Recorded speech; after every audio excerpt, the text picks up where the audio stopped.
Welcome to Beating Cancer Daily. Beating stage 4 cancer for 30 years still takes my breath away every time I say it. I'm Saranne, founder of the Comedy Cures Foundation, and I hope you'll join me for just a few minutes daily for the next 365 days so we may laugh, learn, maybe cry a little as we live our best days beating cancer daily together.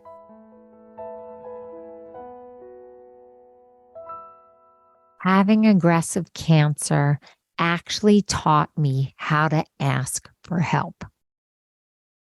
I wonder how many of you have a hard time asking for help. I wonder how many are like me, the person who does everything for everyone. And likes it, actually. I actually really like doing everything for everyone.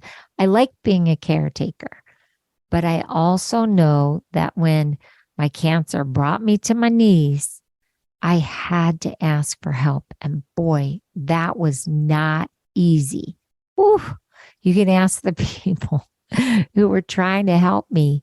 I was, brave, and I was a warrior, and I could do it all until I couldn't. And then I had to learn to ask for help. And I have to tell you, I've beaten stage 4 cancer. I've been cancer free, thank God, for over 2 decades. I don't easily ask for help, but at least I developed the muscle of how to ask for help. So today, what I want to do is start your cancer delegation list. Now, what do I mean by that? Cancer delegation list. A wise life coach, a friend, Ed Bulkey. You can find him at edbulkey.com. He's like a life coach to the powerful. So Ed and I have become friends, and he is definitely a mentor, and we really enjoy speaking with each other. And one day he said something to me that was very simple, but changed my life. And that was, Saranne should do what only Saranne should do. Okay, well, a lot of us don't have a long list of people to delegate to. You might only have one. You might have a few. You might have none. But even if you don't have someone to delegate to, if you start thinking like this, it really helps you prioritize your day and your tasks. So by saying that over and over again, I started to make a list of the things that really I needed to do. Some of them were my strengths. Some of them aren't my strengths, but the things that really I should do. I want you to sit down and I want you to make a list of all the things that you have to do. Whether you have kids, you don't have kids, you have a partner or spouse, you don't have a partner or spouse, you work, you don't work. But I want you to make a list of all the things you have to do. Brainstorm it, just this big old list. And then I want you to put them into priority order. Then I want you to write your name next to anything on that list that only, and I mean only, you can do. You can't delegate it. You can't pay someone to do it. You can't beg someone to do it. The things that only you can do. This can be work-related, home-related, relationship-related, neighbor-related. Just the things that you can do, that you cannot delegate.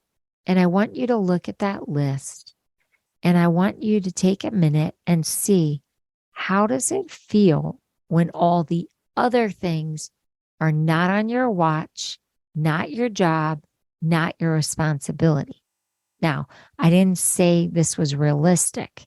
I want you just to see what it feels like to only see the things with your name that you should do. Now, we all know that unless we're a CEO, that's probably not 100% realistic. But the thought of it is super empowering because all of a sudden I started to see all the things that I really don't have to be responsible for or touch. And those could be done by my child, by my spouse, by an assistant, by a neighbor, by a family member, a volunteer. Again, I'm not projecting that every single person has at least one other person that can help. But what I'm saying is by doing this list, it actually helps you prioritize what you should really be focusing on. And it helps you push away things that are not essential. Now, why is this critical when you're going through cancer treatment or you're having any kind of challenge that needs your focus and need your energy? I needed my energy. I was fighting stage 4 cancer with nothing working as a single mom for over 2+ years. So talk about having to have energy stores. I had to be able to have energy because I was a parent and I was working and I was fighting for my life. So this really helps you in this phase of treatment when you really have your back against the wall.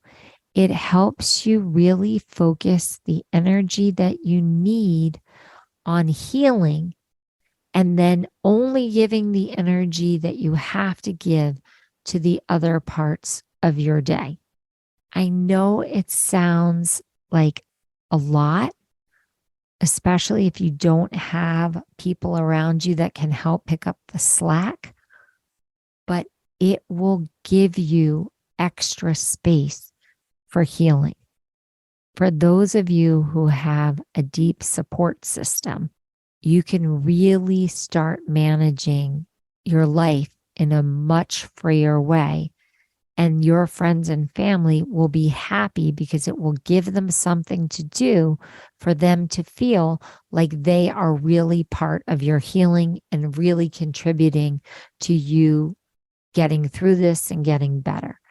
For people who do not have a lot of family or friends around them for whatever reason, this is a really good opportunity to get into a support group or to look at volunteer programs like the American Cancer Society can help drive you to treatments. There's CancerCare.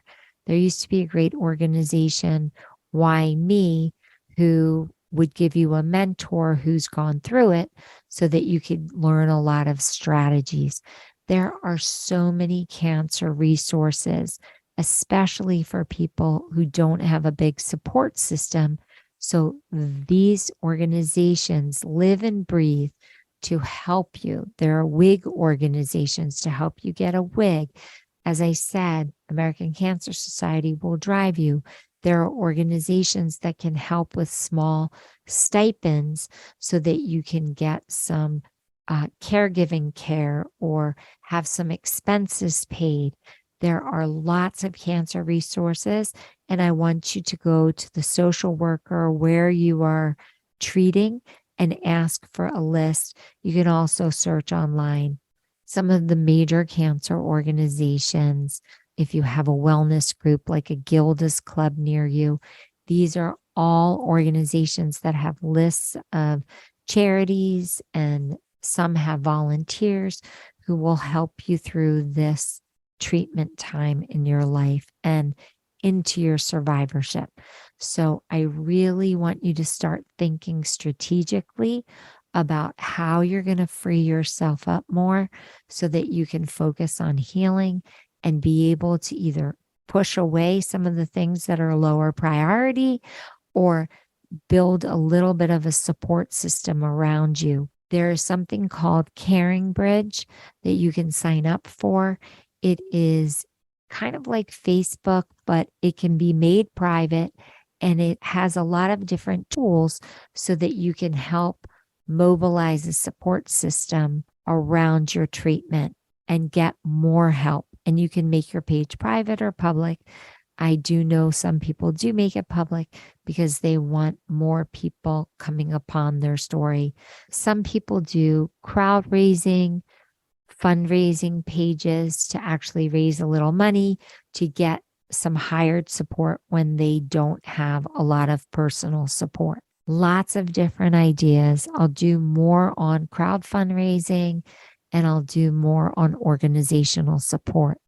The first part of this process is that we start thinking about what is it that only you can do. And those are the things that we need to get your energy expended for right away. Love to hear how the strategy goes for you. You can go to comedycures.org and let me know.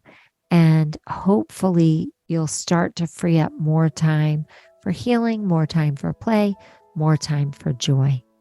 Have a blessed day, and I'll see you tomorrow. It was so great connecting with you today. If you'd like to connect more, go to comedycures.org and check out the Beating Cancer Daily membership levels. It is so fun to meet up with all of you at our many different events. We have live virtual Q&A sessions with me. We have live Comedy Cures comedy events, live Health Builder workshops with Jackie Bryan, RN, and myself, a robust monthly newsletter, plus much more. So just go to comedycures.org and look for the membership level that feels right for you. And don't forget, you can also give one as a gift to your patient if you're a doctor, to a friend, to a family member. It really makes a very unique and personal gift. That's comedycures.org and sign up today. Thanks so much. See you tomorrow.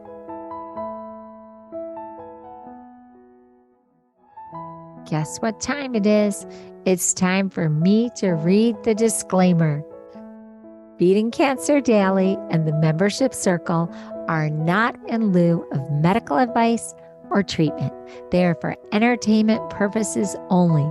Please consult your healthcare team to review your best strategy. Thanks for listening.